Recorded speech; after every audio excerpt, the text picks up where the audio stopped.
प्रेताभास। जैसा कि राजकीय अभियोजक ने मादाम दांगलार से कहा था, वैलेंटीन अभी स्वस्थ नहीं हुई थी।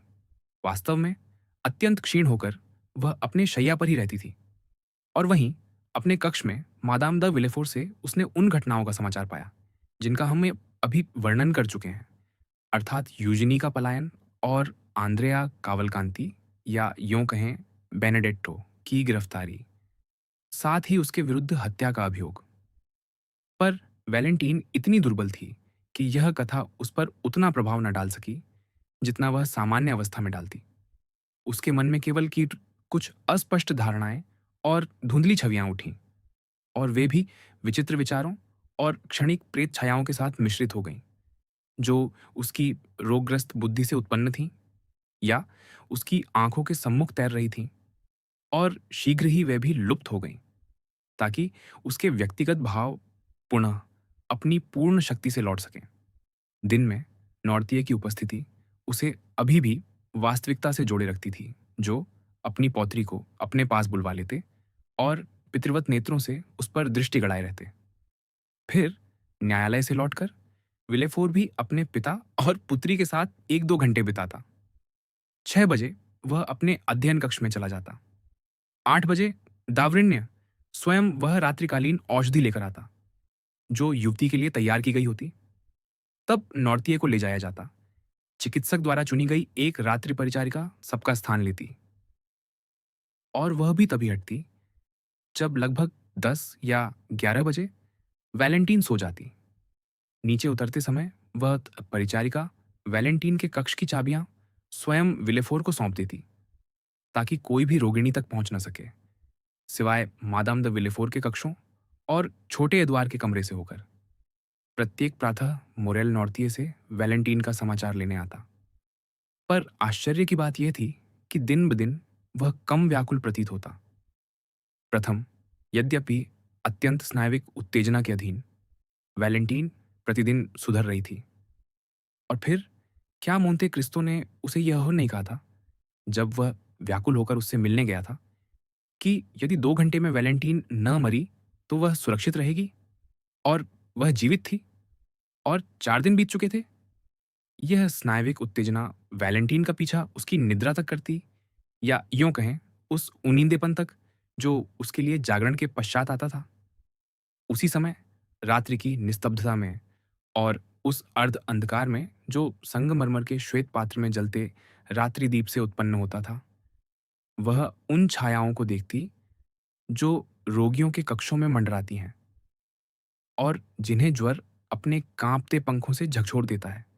ऐसे क्षणों में वह कभी अपनी सौतेली माता को देखती, जो उसे धमका रही हो, कभी मुरेल को, जो बाहें फैलाए हों, या ऐसे प्राणियों को जो उसके सामान्य जीवन में लगभग अपरिचित थे, जैसे मोंते क्रिस्तो।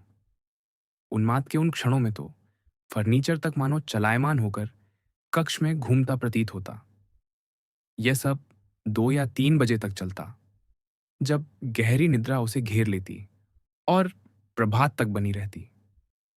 इसी संध्या, उस प्रातः के पश्चात, जब वैलेंटीन ने यूजनी के पलायन और बेनेडेट्टो की गिरफ्तारी का समाचार सुना था, और जब वे घटनाएं क्षण भर के लिए उसके अपने जीवन की अनुभूतियों से मिलकर धीरे धीरे उसके विचारों से हटने लगी थीं, और विलेफोर, दावृण्य और नॉर्तिये के क्रमिक प्रस्थान के बाद, जब सेंट फिलिप द रूल के घड़ी घर में 11 बज रहे थे, और रात्रि परिचारिका औषधि देकर कक्ष का द्वार बंद कर सेवकों के कक्ष में जा बैठी थी, जहां वह सेवकों की बातों को सुनकर कांप रही थी और उन नीरस कथाओं से अपनी स्मृति भर रही थी, जो 3 महीनों से अभियोजक के घर की प्रतीक्षा कक्ष में घूमती रही थीं।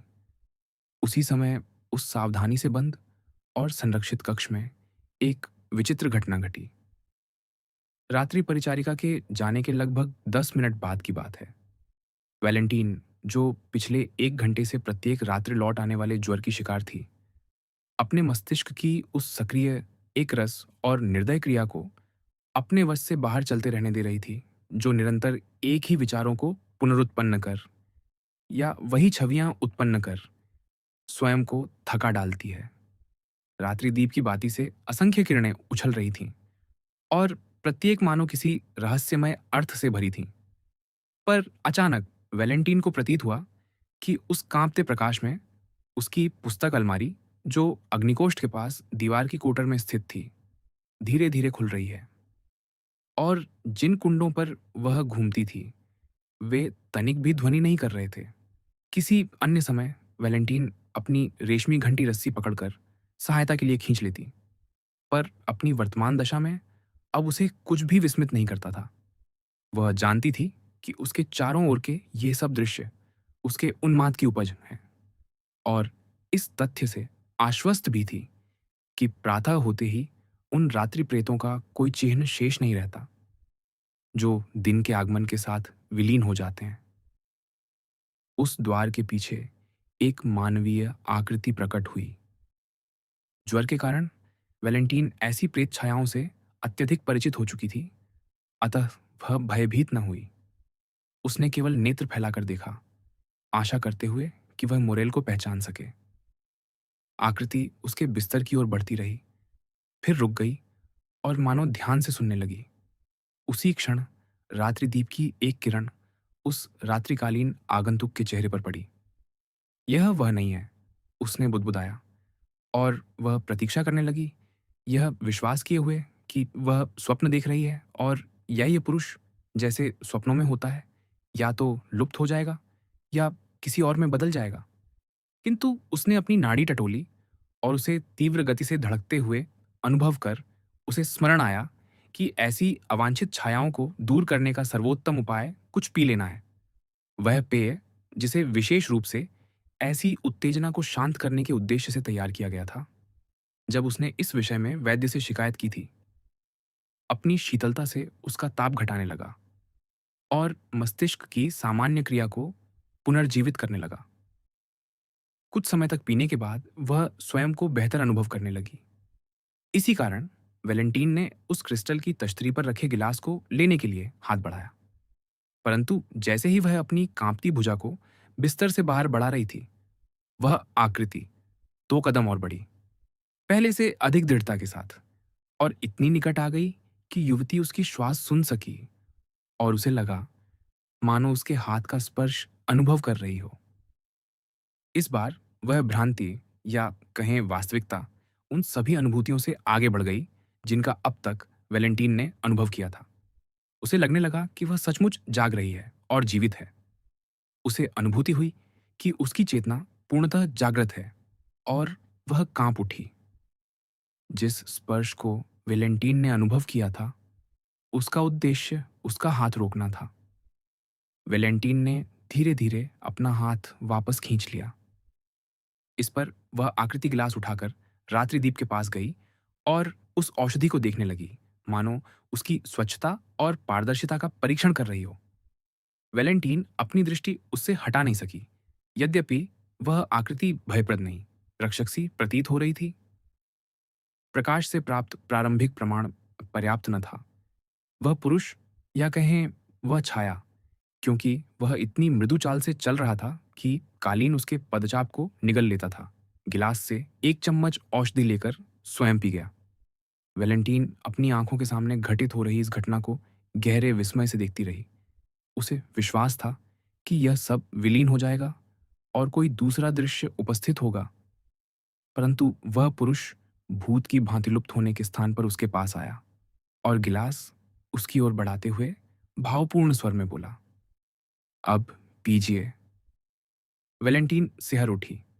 यह प्रथम अवसर था जब उसकी किसी छाया ने उससे इस स्पंदित स्वर में बात की थी। उसने चीखने के लिए मुंह खोला, पर उस पुरुष ने उंगली अपने होठों पर रख दी।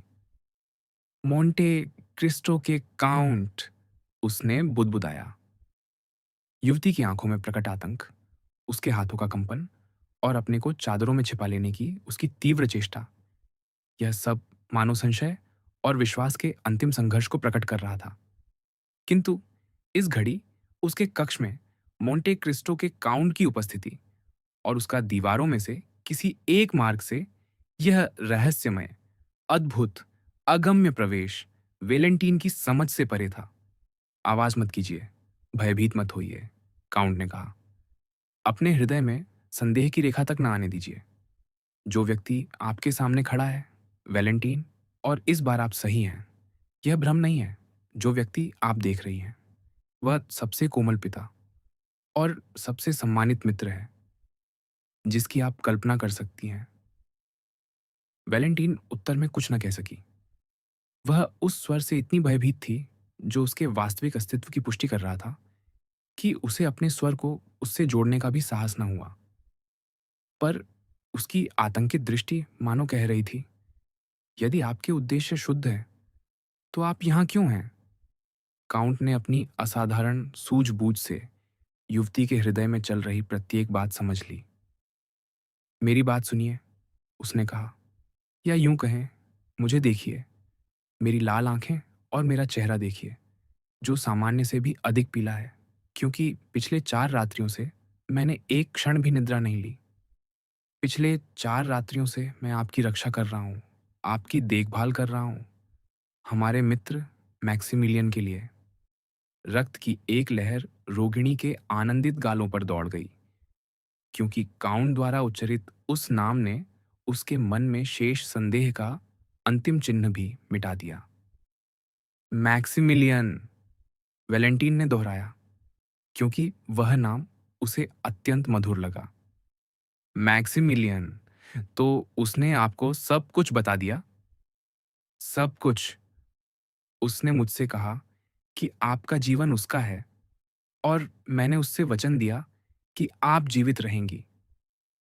आपने उससे वचन दिया कि मैं जीवित रहूंगी? हाँ, आपने पहरा देने और रक्षा की बात कही।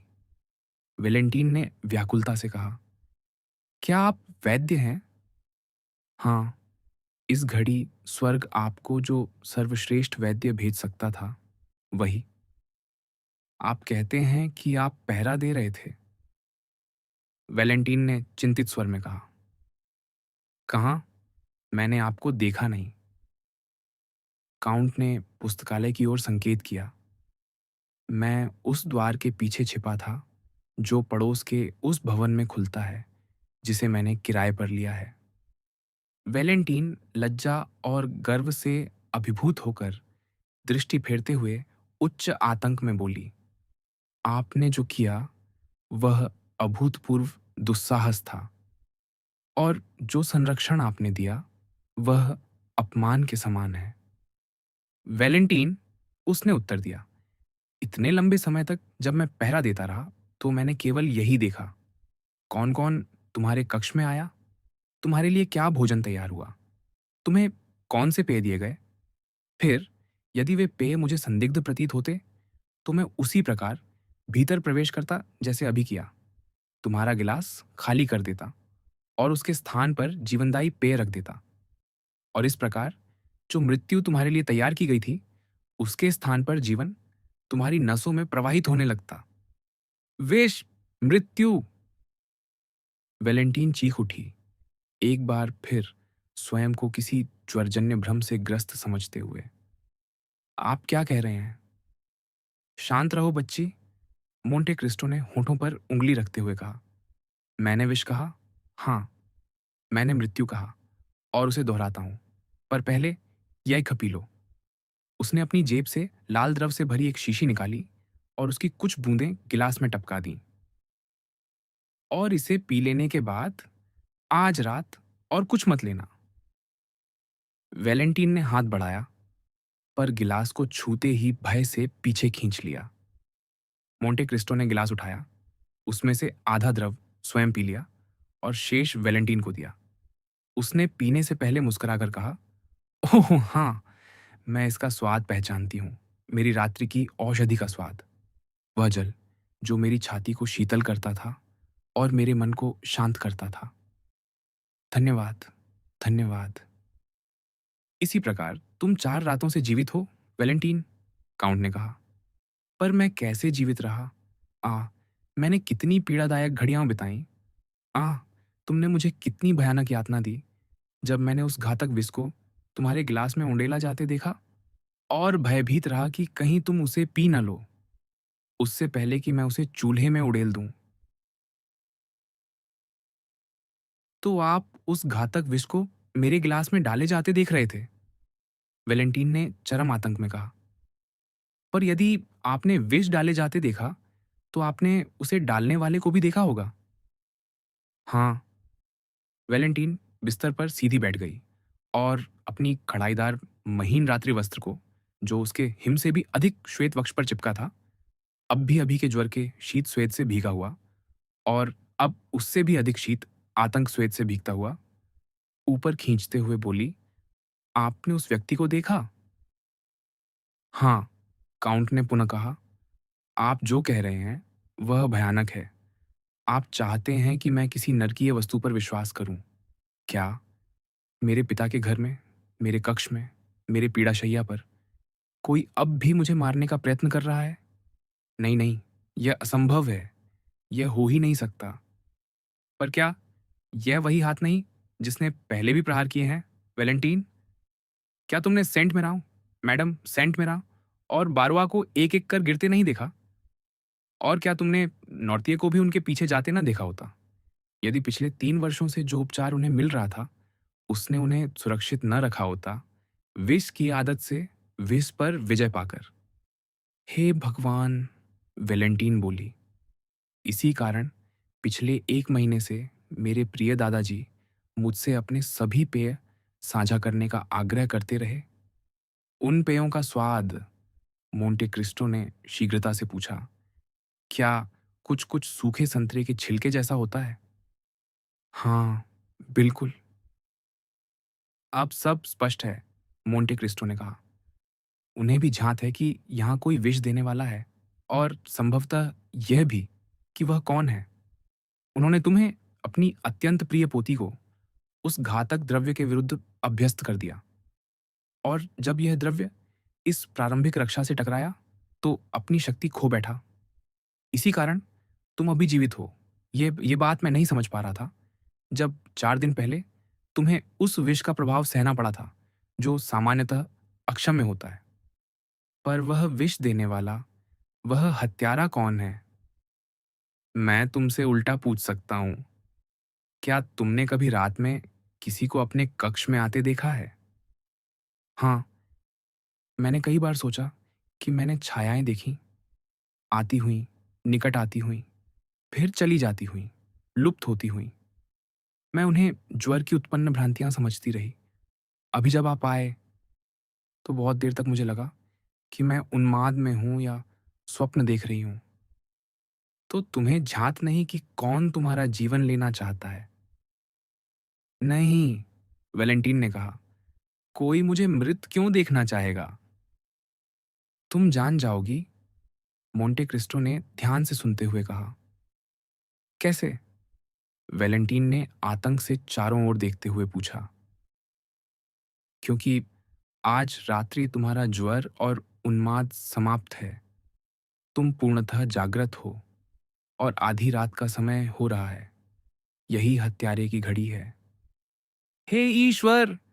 वैलेंटीन ने अपने ललाट का श्वेत पोंछते हुए कहा। वास्तव में आधी रात का घंटा धीमे और शोकपूर्ण ढंग से बज रहा था। ऐसा प्रतीत होता था मानो कांसे का प्रत्येक आघात युवती के हृदय पर पड़ रहा हो। वैलेंटीन, काउंट आगे बोला, अपनी समस्त शक्ति एकत्र करो, अपने हृदय को वक्ष में और अपनी आवाज को कंठ में रोको। सोने का अभिनय करो, और तुम देखोगी। वैलेंटीन ने उसका हाथ पकड़ लिया। मुझे कोई आहट सुनाई देती है, उसने कहा। आप छिप जाइए। विदा, या यूं कहूं फिर मिलेंगे, काउंट ने उत्तर दिया। फिर ऐसे करुण, पितृसुलभ स्मित के साथ कि युवती का हृदय कृतज्ञता से भर उठा, वह पंजों के बल पुस्तकालय के द्वार की ओर लौट गया। पर उसे बंद करने से पहले उसने मुड़कर कहा, न हिलना, न बोलना। तुम्हें सोई हुई प्रतीत होना चाहिए, अन्यथा मेरे पहुंचने से पहले ही तुम्हें मार दिया जाएगा। और इस भयानक चेतावनी के साथ काउंट उस द्वार से लुप्त हो गया, जो उसके पीछे निःशब्द बंद हो गया।